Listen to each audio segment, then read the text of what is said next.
Hey, how's it going? Welcome back to Tool Show with me, Master Dan, the Journeyman shooter. And it's a beautiful fall day here in Calgary. As you can see, the trees are changing their colors, and it doesn't last very long here. I know it's usually only a couple days long. It's actually kind of funny because last Thursday was the last full day of summer, and it actually snowed when I was driving home on the last Thursday. So I got to see the nice snow, and now there's a cool helicopter coming over, so that's going to kind of distract everybody. And that'll be pretty neat, but it's a beautiful day. It's fall, and what did I want to talk about with fall? There's a lot of different things that you can talk about besides the helicopter that's kind of going straight overhead there. I don't even know what kind of helicopter that is. It's a helicopter? I don't know. I don't have a professional helicopter's license yet, but someday that's on my list of things to get. But today it's also one of our coffee time segments, so I figured why not have a little coffee time and talk about fall. That's pretty interesting. That's the caramel drizzle. And we all know why Snoop Dogg loves this kind of coffee in this season. Fall drizzle. No, just kidding. That's not why Snoop Dogg loves it, but it is one of the many reasons why Snoop Dogg might like it. But it, as Guns N' Roses say about fall, nothing lasts forever. And well, in the words of Axl Rose himself, nothing lasts forever.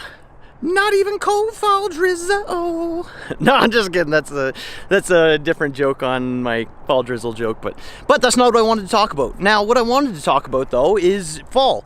Fall protection is very important, especially in the trades. It's extremely dangerous. If you fall and you hurt yourself, there's always objects on the ground around too that could make it even worse. And I know that happened a few weeks ago. I was actually, well, it was maybe a couple months ago. I was working, and a guy was up on a ladder. Like, I think he's been in the trades for 30 years. He's a really veteran basically to the trades, and he fell off the ladder, caught himself on top of the T-bar ceiling, which is just thin pieces of metal, and then the metal came down right through onto the ground, and he landed on like the hard cement floor. And it's kind of lucky because right beside there was a whole bunch of pipes and stuff sticking out of the ground, and could you imagine if that got the poor guy? And he's kind of getting up there in age, so it's dangerous. If he actually got hit by that stuff, it could really hurt him, and nobody wants that. That's especially, everybody just wants to go home at the end of the day. That's the trades. We're construction workers, and now part of that is making sure you know the proper fall protection and methods of fall protection. I guess there's training that you can do, and every 3 years I think you have to have it upgraded anyways, so now is a great time to check it out, especially in the fall. Why not actually upgrade your fall protection? It's a good reminder at least to check your card, because I know most sites in Canada and probably North America and most of the world, well, not most of the world, some of the world, they have rules on regulations about being at heights and working on like certain machinery and crafts. And I know I've had to take so many different courses. Like I've taken the fall protection course so many different times.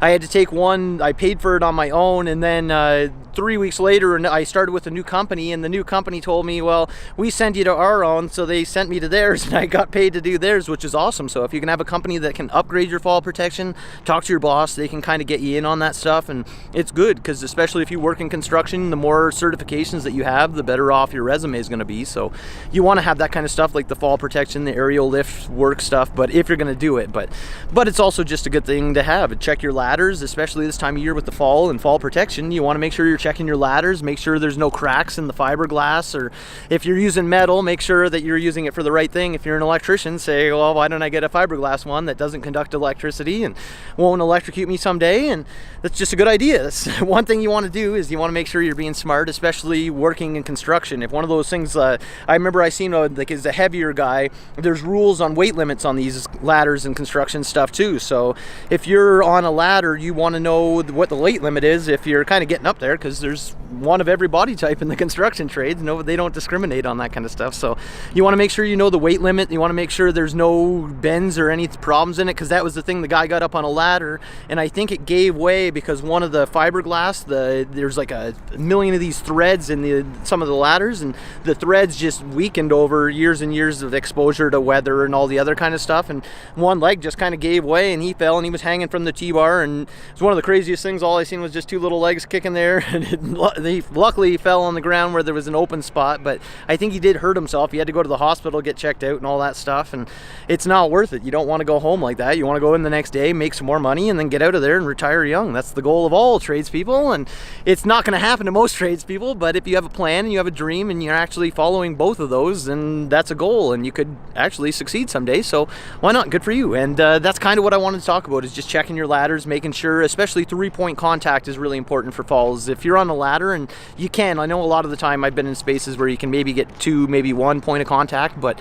when you're in those spaces, you want to make sure you have at least 1 arm, 1 leg on there, or 2 legs, 2 arms, whatever you can get on there. That's important, because yeah, if you have only 1 thing on there, you're going to be falling off, leaning one side. Make sure you just move the ladder over, set it up proper, and you can actually be safe, because that's the most important part about construction, is if you actually use those ladders properly and you do it, you're not going to fall and you're not going to hurt yourself. And now I know I've actually fallen a whole bunch of times off ladders, because I've been goofing around and I think I know everything, and you get up on the ladder and you're doing a little lean off, or you do something crazy. I fell off a 14-foot ladder the one time, and I was pretty embarrassed. The boss just told me not to tell anybody, because it's like, that's embarrassing.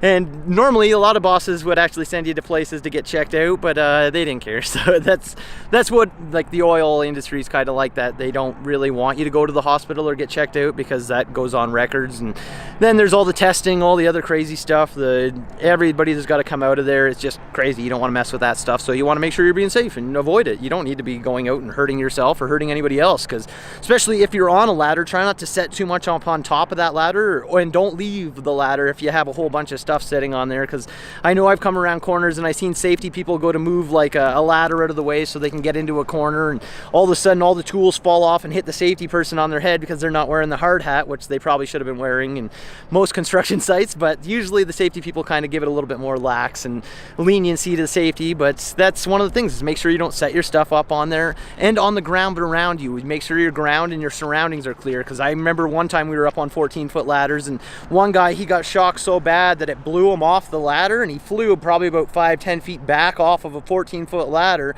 So he'd already climbed up the ladder, and then it blew him off the ladder onto the ground, and he landed on a whole bunch of wire reels, which was like painful enough, but the metal actually kind of bent in on the edges of the wire reels because it was thinner metal, and didn't slice them, but it bent in and kind of cushioned the fall a bit. But there was pipes and stuff all around there, and it's just crazy. You want to make sure you're protected, and you want to make sure you clean up your area, so that if something does happen, that's why cleaning is so important in the trades and the construction, because if you do fall on that stuff, you're going to be in a lot of trouble. But you got to make sure you're up there, you're safe, and you're doing the right thing, because that's just important. And especially now, one of the things is rebar and all the other uneven grounds on your ladders. There's especially in dirty construction, where you're working dirt and you're working non-level pavement, you're working all these other crazy things, you got to level yourself out. So setting up on a couple blocks of wood or figuring out some way where your ladder is stable is important. But then also watch for that rebar, because I remember in elementary school, the fastest kid in our elementary school, we had a race where you'd have to run around the front oval of the school where the buses kind of stopped. And we had this big race for the whole class, and the fastest kid in the class is leading the race, and he ended up falling, hitting a piece of rebar, and I'm not going to describe what happened to him, but after that he wasn't the fastest kid in the school anymore. But so that's one of the reasons you don't want to do that kind of stuff. But he's got a killer hook shot though now in basketball, but I think he's a doctor too, actually, so good for him, and congratulations. I won't say his name on here because I didn't have any permission to, and I don't want to call the poor guy out for falling on a piece of rebar when he was just a young kid. But I think the construction workers that had that piece of rebar exposed on there got in a lot of trouble for it, and they had to do a whole lot of different stuff to fix it. But crazy. So that's why you want to make sure that even you could be running around and there could be stuff on the ground, and if you fall and you land on that stuff, it's going to be dangerous. So clean up, make sure there's no little pipes laying all over the place to slip on and fall back and injure yourself or do anything crazy. And that's about it. That's all I want to talk about on our fall drizzle coffee time here. Now that's it. So if you want to, get out there, enjoy fall. We've only got a couple of days left of it here before it snows or it turns to 30-degree weather. My area of the world is crazy because we live with the Rocky Mountains all along the background there. I don't know if you can kind of see them in there, but you might be able to see the Rockies in there. But we live with the Rockies, and that creates this Chinook arch here. As you can see, there's a line going all the way across the sky there. That's the Chinook Arch along the Rocky Mountains, and that's a warm wind that comes in there that creates that. And I know Leonardo DiCaprio was here one time for The Revenant, not to drop any names, but he was saying that it's scary, but that's history. The Chinook is a native word meaning warm wind. So now you know. So it's, you never know what could be. There's different parts of the world with different geological problems, and a warm wind isn't something bad. We like that here because it gets to minus 40 sometimes, and a warm wind is an appreciated wind. So if you got any warm winds to blow our way, please do, and send us all your best wishes. Like, subscribe, enjoy all our stuff, and the website's only getting bigger. So here's to all you hard workers out there, and thank you so much. Stay safe and don't fall this fall.